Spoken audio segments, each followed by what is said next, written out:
had more late women soldiers come up to me. America broke their promise to us. We should have kept our nuclear weapons. I think that, you know, when you look at the situation of what happened with a lot of things, look at our foreign policy. We would go and tell countries to do things, and they would do it because they trusted us. And then it was almost like the second a president would leave, we would act like that promise never happened. We've got a credibility problem.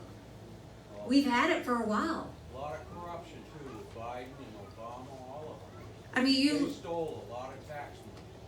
you look at, and you know, and you did bring up Ukraine, so I want to talk about the Ukraine-Russian situation because I know there's a debate there too. First, you need to know, I had no better ally. The U.S., all of us, had no better ally at the United Nations than Ukraine.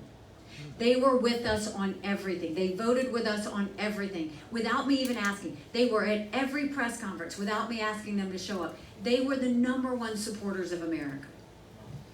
But when you look at this war and people want to talk about should we be there or should we not, think about what happened to them.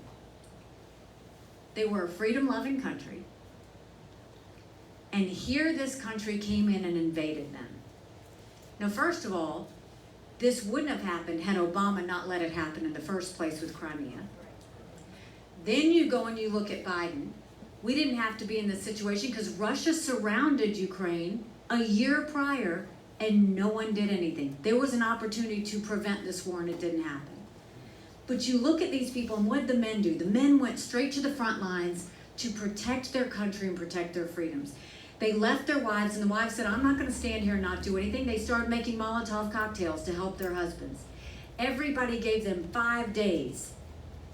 Look at the passion and the spirit that they had to protect their country. That used to be us. We used to act like that. And when they gave them 5 days, they lost 27% of their country. They have gotten it back. They're down to 12. 12% is all they have that Russia has. And you know Russia's hit rock bottom because they're getting drones from Iran and missiles from North Korea, and that's bad. They've raised the draft age in Russia to 65. Last week they took Russians off the streets and they handed them shovels to fight with. Putin knows he's in trouble. We need to make sure Ukraine does this.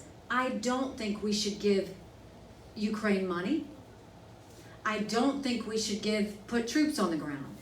I think we need to get with our allies and make sure that we ask each of them what they're doing, and we need to make sure they have the equipment and the ammunition to win, because they've got the spirit to win. And if Ukraine wins, it sends a message to China with Taiwan, it sends a message to North Korea testing ballistic missiles, it sends a message to Iran building the bomb.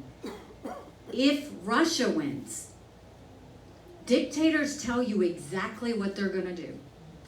China said they were going to invade Hong Kong. They did it. Russia said they were going to invade Ukraine. We're living it. China said Taiwan is next. We better believe them. Russia said Poland and the Baltics are next after that. If that happens, it's a world war. That's what we're trying to prevent. We need Ukraine to win.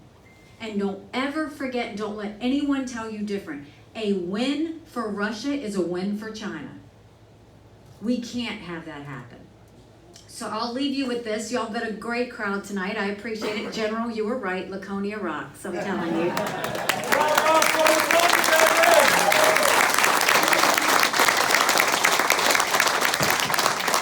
So this is what I'll leave you with.